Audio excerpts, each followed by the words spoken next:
Hey everybody, I'm Evan Hammonds for bloodhorse.com and welcome back to After the Wire, which is brought to you by EquiAid, the makers of Bodybuilder, Air Blast, and other fine natural products. The racing schedule sure has changed since last Memorial Day, with Martin Panza and the New York Racing Association rebuilding Belmont Stakes Day and moving the Met Mile to June 7th for Memorial Day. That leaves but one graded stakes on the entire holiday weekend, the Gamely at Santa Anita, and last year that was run at Hollywood Park. Also this weekend, and for the next for that matter, we're void of any meaningful races for 3-year-olds as we await California Chrome's Triple Crown bid.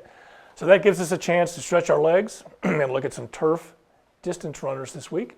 And let's go around the country. In New York, over yielding going, with the rail out 27 feet, Godolphin's Fitful Skies was the favorite in the Sheepshead Bay, off a good second in the E.P. Taylor Stakes at Woodbine last fall, which was run over similar conditions. But it was Juddmonte Farms' Repost who gave them all the slip, taking the field wire to wire, going a mile and 3/8 under Joel Rosario. Now it's easy to get that kind of trip when they let you get away with early splits of 24-4, 51-3, and 117 flat. Now, despite sluggish closing fractions, there was plenty left in the tank for Repost to spurt clear at the head of the lane and win geared down. The filly is clearly coming into her own and has improved in each of her 4 starts this year. Now get this, she's a half-sister to Irish Highweight and Arlington Million winner Power Scored, and a half to the stakes-winning Kind, who is best known as the dam of Super Horse Frankel. The going was firm at Churchill Downs May 24th, but the fractions weren't any faster in the 12-furlong Louisville Handicap, a scenario we've seen time after time after time at the Downs. Diamond M Stables War Dancer was the 4-5 favorite, and he got a 4-5 trip right off fractions of 25-3, 51-3, and 116-4. That may have given him a slight edge when Team Block's Sun Tracer came wide and fired his best shot. The duo was quickly able to separate themselves from the pack in the lane, and Sun Tracer and Robbie Alvarado actually got ahead in front, but War Dancer wasn't to be denied. Now they cleared the final quarter in an impressive 22-4, and War Dancer fought back for a narrow, and I mean narrow, win over a deserving Sun Tracker.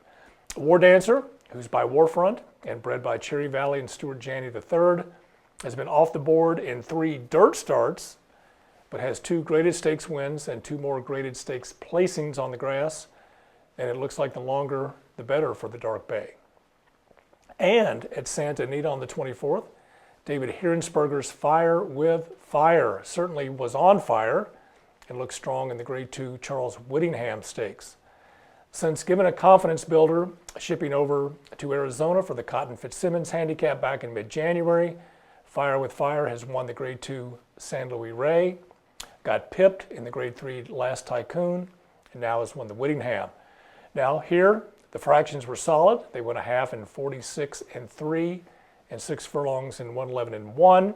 Again, that's over Santa Anita's firm turf course, and that's more than 5 seconds faster than they crawled at Churchill Downs the same day. Segway got the first jump in the stretch and opened up 2.5 lengths at the 8th pole, but Fire with Fire, a 6-year-old distorted humor gelding, reeled him in with a 24-3 final quarter to just get up in 2 minutes and 4. The race, formerly known as the Hollywood Invitational Turf Handicap, was named after the Bald Eagle in 1999. Whittingham won the race 7 times. Trainer Neil Drysdale, who worked for Whittingham, has now won the race 7 times. Our congratulations to Mr. Drysdale. Now next week, like everybody else, we'll be looking at the Belmont Stakes and the big June 7th card at Belmont. Come back and watch us here on After the Wire.